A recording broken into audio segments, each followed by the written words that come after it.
Allah mula. Allah itu adalah yang Maha Kuasa, Maha Bisa, Maha Tahu, Maha Sakti, Maha Adil, Maha Pemurah, Maha Agung. Boleh jadi disamakan dengan Allah Maha Esa. Allah Munta Murunsia adalah Dia mencipta manusia, yang mana manusia pertama menurut cerita budaya Dayak Mahanyan ialah Datu Mula Munta, Maharaja Mula Ulun. Lalu manusia yang kedua, kisah ini dibikin dari tulang rusuk manusia pertama tadi, Datu Mula Munta. Maka diberi nama Dara Mula Lapeh, Suraibu Hengkang Ulun. Cuma menurut kisahnya ini berlainan jenis kelamin.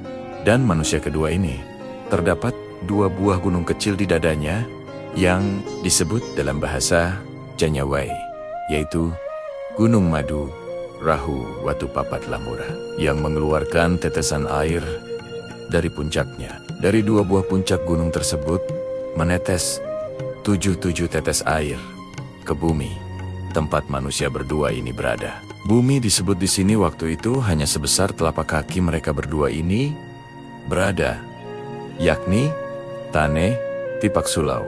Dan waktu itu dalam kisah Janyawai ini kabut, gelap gulita, dan mereka bernapas dari letusan gumpalan angin pertama yang membentur 2 buah gunung kecil tadi, menimpun dari mata air di puncak kedua gunung itu.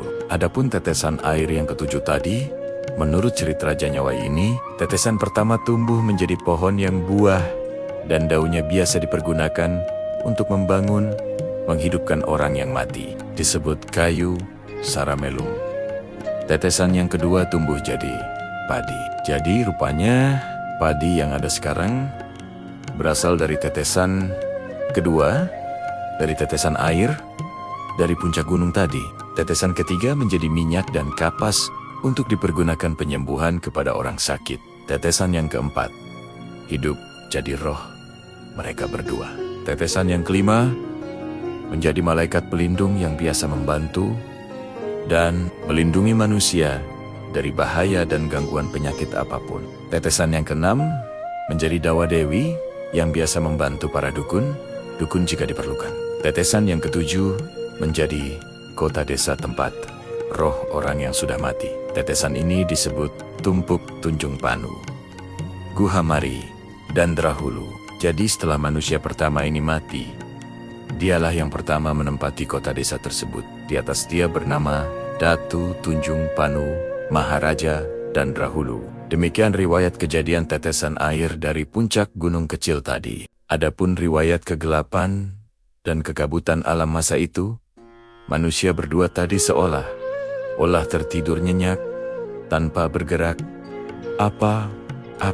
namun tiba datang cahaya matahari membelah kegelapan dan kekabutan tersebut, yang disebut bahasa Janyawai Batung, Nyehe, Hawi, Tekaruyu, Telang Suluh, Jaku Talinguan. Maka terbangunlah manusia tadi, dan saling berpandangan satu sama lain.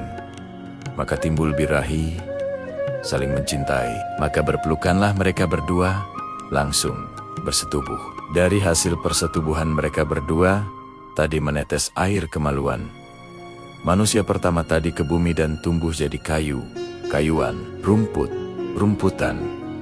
Menetes lagi kedua kalinya air kemaluannya ke bumi. Hidup jadi berbagai marga, satwa, memenuhi alam purba itu. Berbagai jenis binatang di bumi, dan berbagai jenis burung di udara. Maka berkumpullah mereka bersama. Di alam purba itu satu bumi, satu alam, satu bangsa, satu makhluk, satu bahasa, yaitu bahasa Purba Basana, yang artinya saling mengerti, namun belum mempunyai adat istiadat, karena belum ada pengaturan dari Allah. Mula Allah yang mencipta tadi, maka alam purba tempat berkumpul tersebut, dalam bahasa Janyawai suku Dayak, ma-anya disebut Tumpuk, Lalung Kuong, Gumi, Rara, Ransai. Demikian sekilas cerita asal-usul adanya manusia suku Dayak Maanyan didapat dari saudara Raden Kutar Suta Uno Cicit, dari Ronggo Suta Uno.